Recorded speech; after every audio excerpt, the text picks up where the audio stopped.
یه سیگار بده بکشی.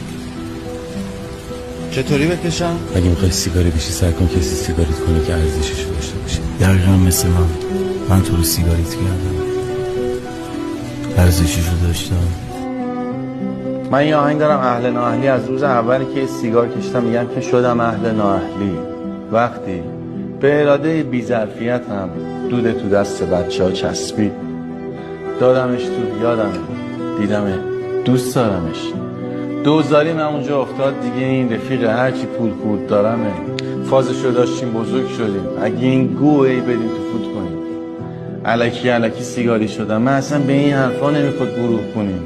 یه نق شد، دو نق شد، پاکت شدم اون که سیگار همیشه لا انگشتاشه. دید همه دوستا این آباب دوست داشت. میگن همه چی رو باید تجربه کنیم، همه چی رو نباید تجربه کرد. داداش نکن. وقتی مزدش رو نمیدونی حواسم نمیکنه دیگه، ولی وقتی مزدش رو میفهمی ممکنه